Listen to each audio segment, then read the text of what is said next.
she's gone into the most detail of so far. She knows that she has to continue to make that argument. And Rachel, Donald Trump has just seized on this issue again and again, over and over. Again and again, and for good reason, because you just heard from Rebecca there. This is the single most important issue to voters, and he does have an edge on Vice President Kamala Harris in poll after poll. It's a big reason why his advisors want him to focus on the issues tonight, not the attacks. And the other issue where he has the huge advantage is the border security, immigration. So let's bring in Maria Villarreal down at the border in El Paso, Texas.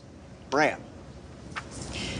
Well, you know, John, as of right now, we have seen the encounter numbers declining since June. That is when we saw President Biden come in with that executive order, basically shutting down the border between the ports of entry. A lot of agents, a lot of law enforcement that I've been speaking with along the border, they say as of right now, things are quiet and manageable. And then you add to that the tighter asylum restrictions and then the summer heat, and things are considerably different than what we saw in places like El Paso, where we're standing right now, in comparison to what we saw last year, right?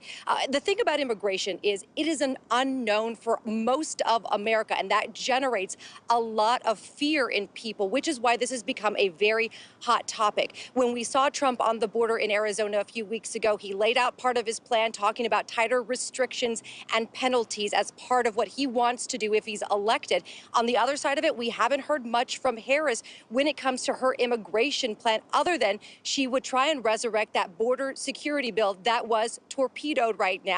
Listen, we have talked to voters. They want facts, they want policy, they want strategy. John? And look, Trump's been taking a hard line on this issue for a long, long time, but an even harder line this time than when he first ran. Yeah, he is vowing mass deportations, and in a recent interview, he suggested that he would even use the National Guard.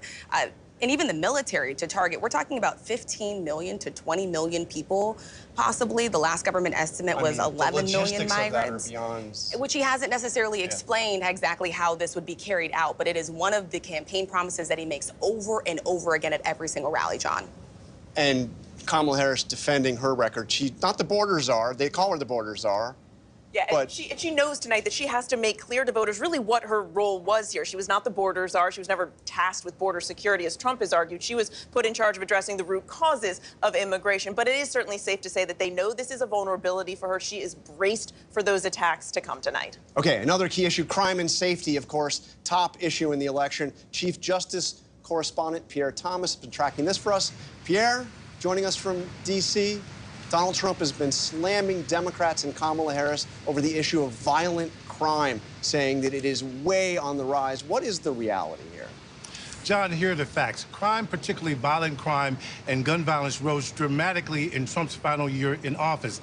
That increase continued in the first year of the Biden administration, but for the past 2 years, we've seen significant decreases, sometimes double-digit decreases in violent crime. Murder so far this year is down 17% in the nation's biggest cities. But no one's jumping for joy because gun violence is a chronic epidemic in this nation. And they're always flashing symbols that are painful reminders. And in just the past 7 days alone, we had a 14-year-old boy walk into a Georgia high school and allegedly kill 2 classmates and 2 teachers using an assault rifle. As we speak, there's a desperate manhunt in Kentucky to find the sniper who was shooting at people driving along a busy highway. These are all impacts on the way people actually feel, John. Yeah, whatever the global stats are, people are concerned about crime. Martha?